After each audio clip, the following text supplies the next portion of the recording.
एक बार की बात है, राजा अकबर व बीरबल दरबार में बैठे कुछ अहम मामलों पर चर्चा कर रहे थे। तभी बीरबल ने अकबर से कहा, मुझे लगता है कि ज्यादातर पुरुष जोरों के गुलाम होते हैं और अपनी पत्नियों से डर कर रहते हैं। बीरबल की यह बात राजा को बिल्कुल भी पसंद न आई। उन्होंने इस बात का विरोध किया। इस पर बीरबल भी अपनी बात मनवाने पर अड़ गए। उन्होंने राजा से कहा कि वे अपनी बात को सिद्ध कर सकते हैं, मगर इसके लिए राजा को प्रजा के बीच एक आदेश जारी करवाना होगा। वो आदेश यह था कि जिस पुरुष के अपनी पत्नी से डरने की बात सामने आएगी, उसे दरबार में एक मुर्गी जमा करानी होगी। राजा बीरबल की इस बात पर तैयार हो गए।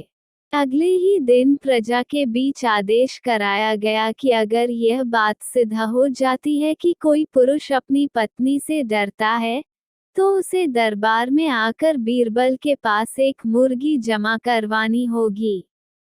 फिर क्या था, देखते ही देखते बीरबल के पास ढेरों मुर्गियां इकट्ठा हो गईं और सैकड़ों मुर्गियां महल के बगीचे में घूमने लगीं।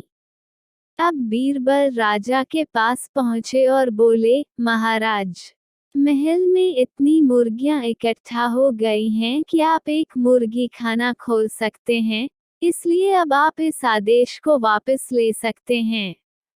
मगर महाराज ने इस बात को गंभीरता से नहीं लिया और महल में मुर्गियों की संख्या धीरे धीरे और भी ज्यादा बढ़ने लगी। इतनी अधिक मुर्गियां महल में जमा हो जाने के बाद भी जब राजा अकबर बीरबल की बात से सहमत नहीं हुए, तो बीरबल ने अपनी बात सिद्ध करने के लिए एक नया उपाय निकाला। एक दिन बीरबल राजा के पास गए और बोले, महाराज, मैंने सुना है कि पड़ोस के राज्य में एक बहुत की खूबसूरत राजकुमारी रहती है। अगर आप चाहें, तो क्या मैं आपका रिश्ता वहां पक्का कराऊं? यह सुनते ही राजा चौंक उठे और बोले, बीरबल, तुम ये कैसी बातें कर रहे हो? महल में पहले से ही 2 महारानियां मौजूद हैं। अगर उन्हें इस बात की भनक भी लगी, तो मेरी खैर नहीं होगी। यह सुनकर बीरबल ने तपाक से जवाब दिया, चलिए महाराज, फिर तो आप भी मेरे पास 2 मुर्गियां जमा करा ही दीजिए।